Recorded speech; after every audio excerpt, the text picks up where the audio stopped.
Shot like a rocket up into the sky. Nothing can stop me tonight. You made me feel invincible. Earthquake, powerful. Just like a tidal wave. You made me brave. You're my titanium fight song. Raise it up like the roar of victory in a stadium. Who can touch me? 'Cause I'm. Who can stop me tonight? You make me. What's going on there, everybody? It's great to see you all again. My name's Sebastian Mammoth, and I just got out of the shower. My hair is all wet, and I'm just letting it dry. So, yeah. But anyway, it's been a while since I've done a Godzilla toy review, but we're not doing one on GXK this time. Today, I'm going to be doing a review on the entire Godzilla vs. Spacegodzilla set. As you can see, I've got the NECA Godzilla, which I got at Toys R Us, a Playmate Spacegodzilla figure that I got at Walmart, and a Bandai Mogira that I got online. As you can see here, I have pretty much completed the entire set, and the only character I'm missing from this collection is the little Godzilla, which might take forever, but I don't really care. For now, the set's completed. There's the little Bandai Mothra for if she even belongs in the set, but whatever. But anyway, I'm going to be doing this video in timeline order of how I got them. First, we're going to do the NECA Godzilla, then the Playmate Spacegodzilla, and then the Bandai Mogira. So, let's get started. Okay, so up first, let's go with the NECA Godzilla that I got at a Toys R Us years ago. Now, you may notice he does not have his box anymore. I got rid of it years ago. But if I still were to have it, here's what it would look like with the Bandai Godzilla from 1954. The bottom card saying Godzilla vs. Spacegodzilla, and the back would show this image of the 1994 Goji. And I remember when I got this at Toys R Us, man, and he still has the NECA smell on him. You guys probably can't see him, but I do have a little tweak with this one. He already came in broken. Look at that. His foot got stubbed and smashed. So yeah, I just pretend this is battle damage, like maybe either Mogira or Spacegodzilla smushed his foot, or whatever. It does come unassembled, so once you get him out, you'll have to attach the tail to the figure. So easy. Now, I think it's best if we start zooming in on it. So as you see here, so looking at the back here first.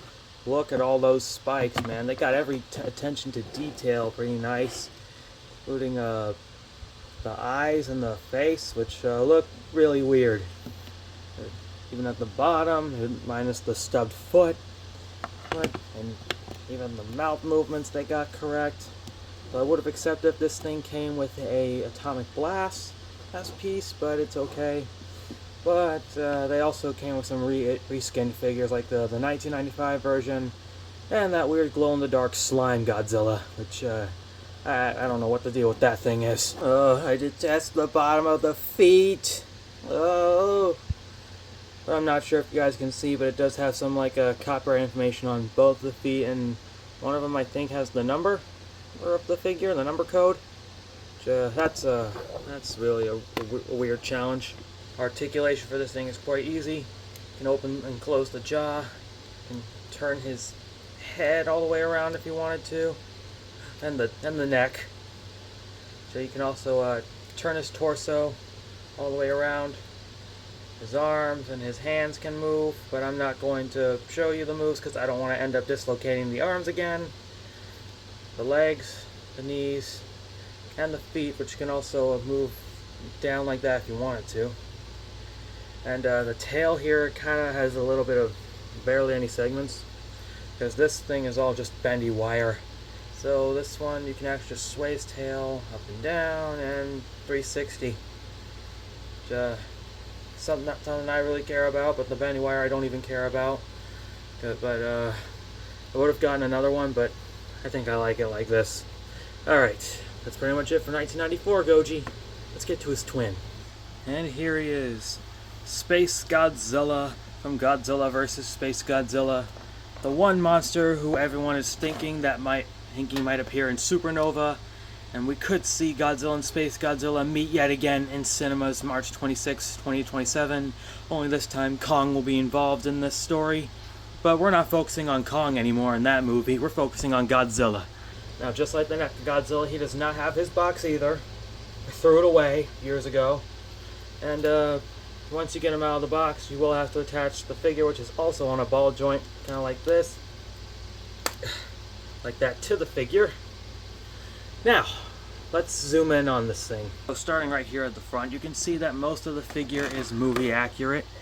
Right, except for the red right here, because I don't recall Spacegodzilla having red. He had purple, but at least they got the crystals correct. And they got the Mind Stone correct, and his face looks really weird. They even got the crystal spikes perfect, and the white kind of stops right here at the tail. Clearly, the rest of the tail here, except for those little thagamizers, feature absolutely no white. But it does actually look pretty good when it comes to... But hey, at least it's not the Bandai Spacegodzilla.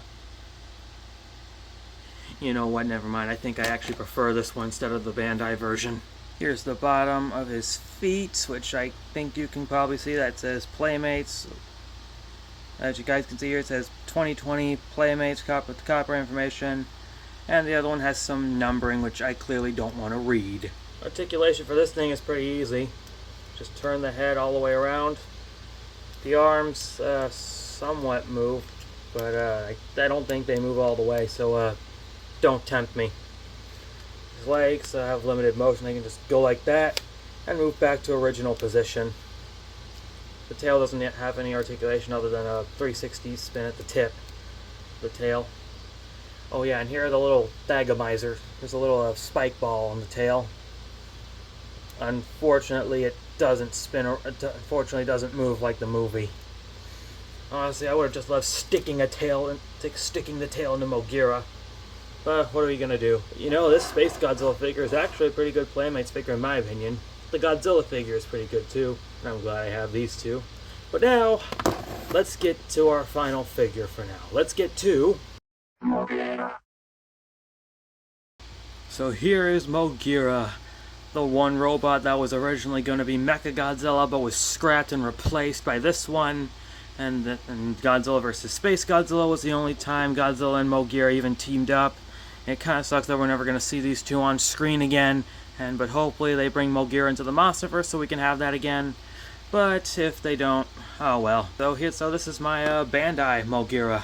And I'm not sure if I'm just saying a lie or saying the truth, but I think this one was also featured in the Monster Island Buddies show, and everyone thought that Siri was doing Mogira's voice. Negative. I do not sound like Siri. I sound sultry, like Scarlett Johansson. Hello.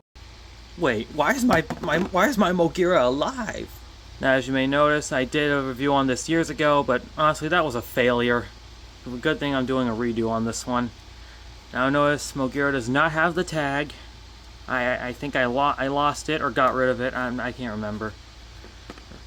But they got the attention to detail nice. They even got some little saws in the nose drill. Sadly, they don't spin like the movie either. She actually has those treads on her tracks, and it has some naming and numbering on the bottom. And that tail, or rocket tail, or rocket whatever, I don't know. It sucks that she doesn't come with anything else. Only articulation you can do with this is the move its arms all the way around. Can't really open the little missile claws, which kind of looks like this kind of looks like a design Iron Man would steal, which I highly doubt that would even happen. And now, comparison time with all three of these figures. So here's the Playmates Spacegodzilla, the Mechagodzilla, and our Bandai Mogira. Starting with these two, they kind of look about the same height. Well, sort of. The tail's actually longer on Spacegodzilla than the Mechagodzilla. Heck, even if you have them facing each other, I think Spacegodzilla looks a bit taller than his twin. Which is upsetting and disappointing considering that Playmates makes their figures taller these days than the NECA figures. Even when facing Godzilla and Mogira, I think they're about the same height. Either that or Mogira's just a bit shorter than this Godzilla right here. And a little comparison between the Mogira and the Spacegodzilla. Spacegodzilla even looks a bit taller than Mogira, which kind of looks like an inaccurate height compared to the movie.